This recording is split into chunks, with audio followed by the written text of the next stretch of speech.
Good morning, everyone.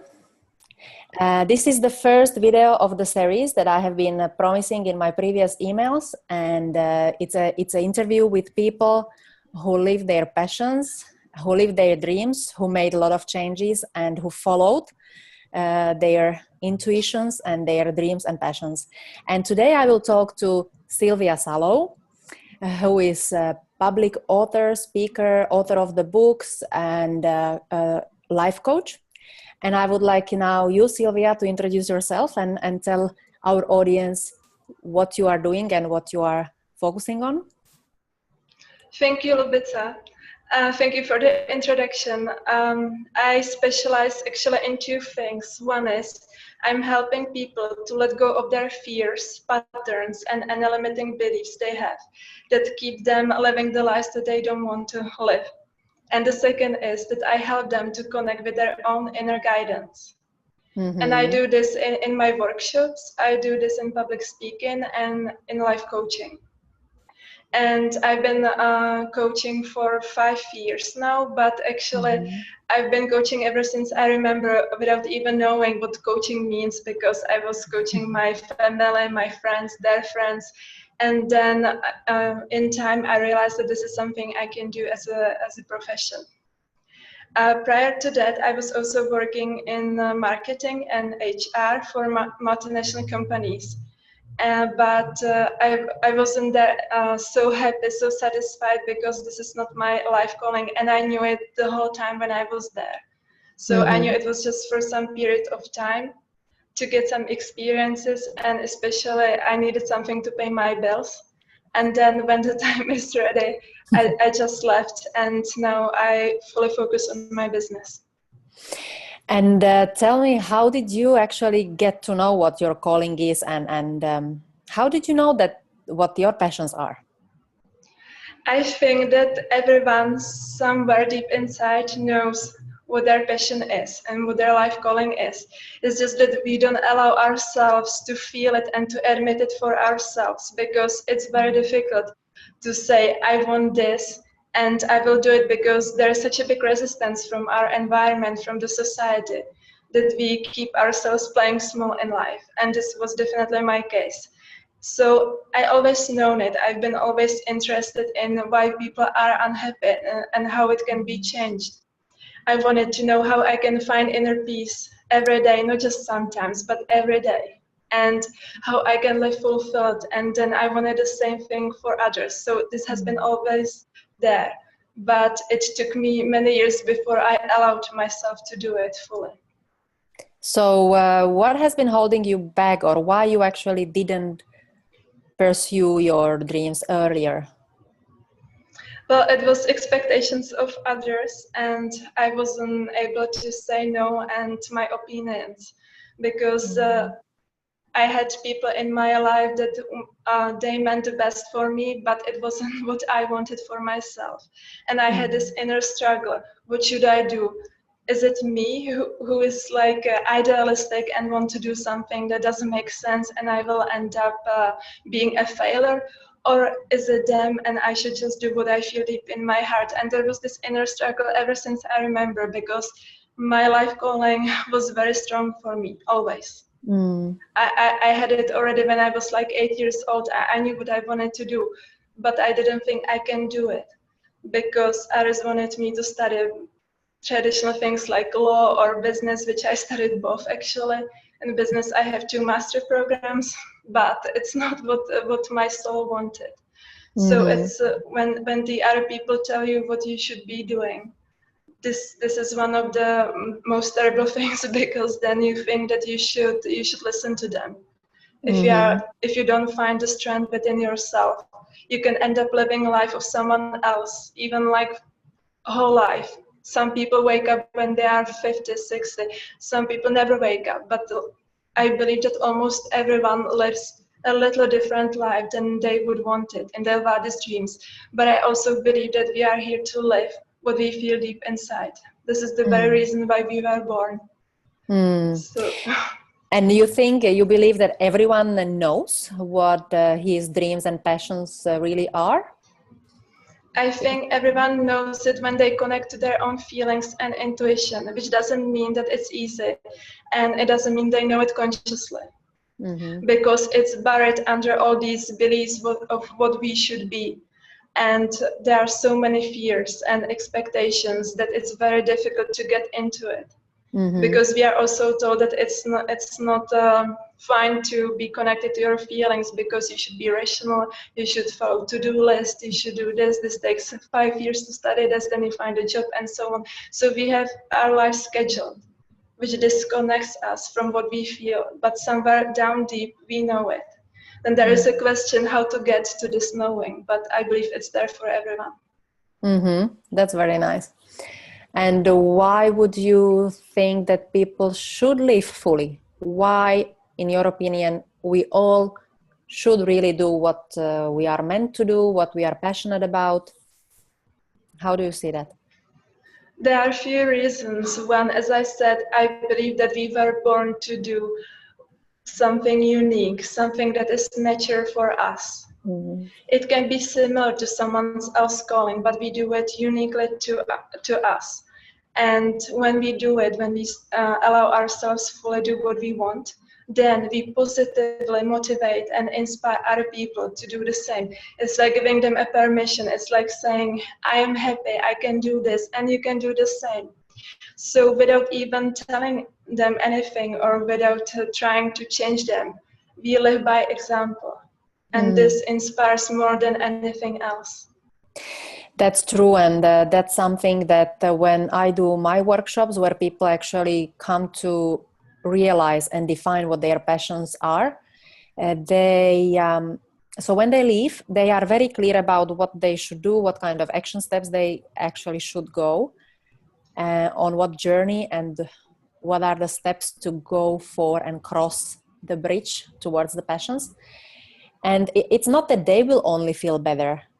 They will be feeling better and influencing so many people around them. They will come to work and they will be more engaged. They will be more passionate. They will influence all the colleagues around them. It's contagious when people are happy and fulfilled. They come home, they are better parents, they are better partners, lovers, sisters, brothers. So it's nice to be around people who are actually content, satisfied, and happy. And happiness and success are two different things. You might be very happy and you don't necessarily need to be successful at a big corporate career, but this life fulfillment is so important. And when people go to the workshops and they leave and they start doing small changes and influencing all the others around them, that gives a lot of satisfaction that we influence so many other people as well. So I can also relate, and I see myself, I went through a lot of changes and big journey in my life as well. And I have a small son, and I can see that I'm so much better mother when I really don't do the job which really frustrates me with people that I don't really appreciate. And I just sometimes wonder, why do we really do that? How happy society we could be, and how corporations could be more successful if people would really just do what they are passionate about, and if they would allow to do the things that they are really good at and born to do. But yeah, maybe in next life so we hit that point. And from your experience, when you think on emotional level, what emotions, what has been the change in you when you were in the corporate life, which you didn't really like that much, or you were not so passionate about, and now when you are really doing something that you really love doing? So how do you compare on emotional level? What emotions you had before and what emotions you have now? I feel very calm inside nowadays, very peaceful. As I said, this is one of the most important things for me, because if you are in corporation, and I knew it was just for a certain period of time, so it wasn't for me, like I didn't go there with the idea I will be there forever. I just knew that I will on the side start my business. But there were times when we had many projects and I was stressed. It was stressful because there is someone telling you what you should do and when. But now it's different, because now I can decide about my time completely, and I can live on my own pace which is different than what the society wants. I actually like to focus on projects fully, completely, and maybe do less things. But to do it with full heart and energy. That's what matters for me. And now I can do this. So definitely I'm more peaceful, I'm calmer, I'm happier, and I feel much more free than before. I feel like completely new opportunities have opened in my life because now I can devote my energy to anything what I want to do. I don't have to ask anyone for permission. I just decide and I do it. So the freedom and inner peace is the most profound for me. Yes. And I believe that when you radiate that freedom and inner peace, when you feel to be just yourself and happy and fulfilled, you must influence the other people around you as well. Very natural way. What would you recommend our audience who watch this video? What should they do, or how would you encourage them to go for the passions? Well, if I would suggest, if you don't know what your passion is, just stop doing anything which you are doing and find out first. Because if you don't know why you are here, why you do things that you are doing, what you are passionate about, what makes you happy and fulfilled, then it's a little bit like a leaf drifting in the wind. You go like kind of aimlessly in your life. And it's a big pity, because once you discover your passions, you can live in very empowered way and very fulfilling way. And then you find out, then you wake up one day and you discover that this is your passion, and then you look kind of back at your life and you will be thinking, oh, I wasted this time because I didn't allow myself to do it. So the sooner you start, the better, because then you will find out that you could have devoted more years doing what you love. So now is the time to start. This is step number one. You have to know why you are doing things, what motivates you, what makes you happy. For everyone, it's something different, and it's all right. Just be honest to yourself. Yes. And now I know from my workshops, participants were sometimes telling me that when they were coming to the workshop, it was a little bit like what to expect, what we will do there. And sometimes they don't even understand the word passion. So just to clarify what we mean is that passions is anything you love doing. So it's not something that you get as a result of doing something. It's the activity, it's the process of doing something. So you might be passionate about cooking, you might be passionate about doing some sports, you might be passionate about philosophy, and you might be passionate about singing.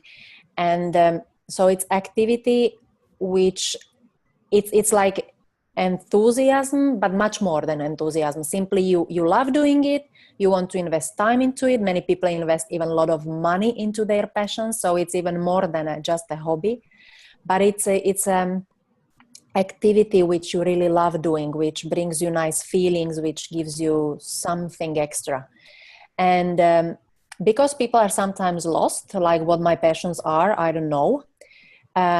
I also created one very short guide, 12 simple questions to actually help you to discover the passions. It's a freebie. You can find it on my website. You can also download it somewhere here on this video, depending where the editor will put it. So just click the link, download it, and it will help you to discover the passions. And it's actually very simple. And the questions will guide you very well. And then you just need to clarify which one are your priorities and which one you go forward. That's another part of the job. But identifying what the passions are and going for them is the most essential thing to do. And then everything will evolve. Am I right, Sylvia? How was it for you? Yeah. I think the journey just, once you are clear what you want to do, then it just starts happening. Is it so? Yeah, it's exactly the point where it starts happening, because it will evolve, like the way how you experience your passion, the essence of what makes you feel good is different from moment to moment. So at some period of your life, it can be that you can be passionate about, I don't know, playing football, and then it can evolve into cycling, then it can be something unrelated to sports. It will evolve, it will change. in each period of life it's different, and it's fun. That's positive thing, because you don't have to be worried that it will get the stereotype for you, because it's not possible if you are professional. Yes. It's changing, and it's changing you. And we both know that many people don't go for their passions because they have a lot of fears and limiting beliefs. And this is so big topic that we can just promise our audience that we do another video about this one, just about this one. And that's actually the topic that Sylvia knows a lot about. So watch out this space, and the next video will be very soon. And now just download the questionnaire or list of questions, find your passions, and watch this space. See you later. Thank you, Sylvia, for the discussion. Thank you. Have a good day, everyone. Bye-bye.